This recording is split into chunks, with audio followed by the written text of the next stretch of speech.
Let's delve into our previous discussion, underscoring the pivotal role of the correlation between our currency's value and our productive capacity in ensuring economic stability.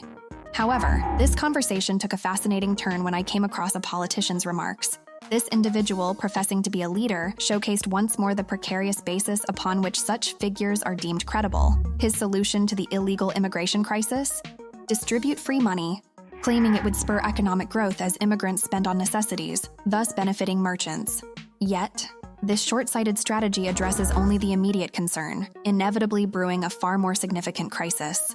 Addressing the erosion of our currency's purchasing power is imperative, especially when considering the effects of an influx of new residents who contribute more to the currency supply than to our production base. Critics often argue that spending by new arrivals is equivalent to that of individuals contributing through production. However, this perspective overlooks the critical impact on the broader population, leading to a widespread decline in the standard of living. The reality is stark. The purchasing power of the very people purportedly supported by these policies is diminishing, steering the middle class toward an alarming vanishing point.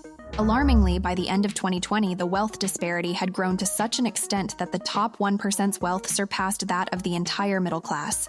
This trend points towards an escalating shift towards poverty, exacerbated by policies that continue to undermine the value of our currency. It's a clarion call for reevaluation and action to prevent the hollowing out of our economic middle ground.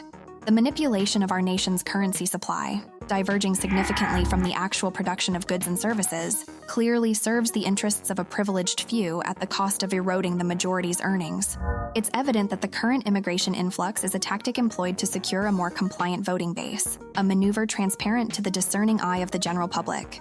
This approach has not only redistributed wealth from the middle class to the elite, but has also introduced a reliance on welfare state benefits as a primary draw for immigrants, as highlighted by influential figures and their networks. This trend signals a strategic move to attract individuals not on the premise of contributing to society through diligence, but for the access to state-supported benefits. This raises serious concerns about the sustainability of such policies and the true motives behind them, suggesting an urgent need for a thorough reevaluation of our immigration and welfare policies.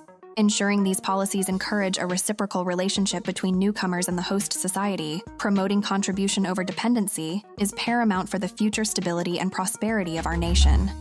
The situation in Venezuela offers a stark illustration of the complex interplay between a country's currency value, its productive capacity, and economic stability.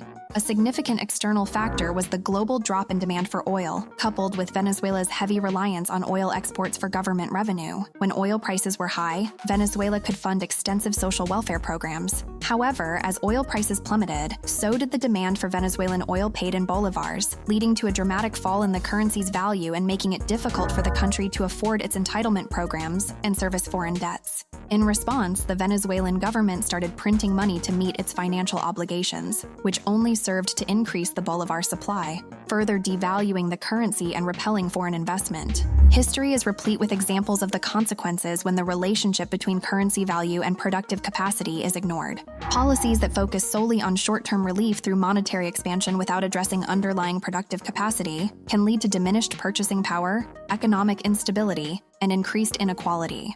Economic stability requires careful balance and foresight, particularly in policy decisions affecting currency value and productive capacity.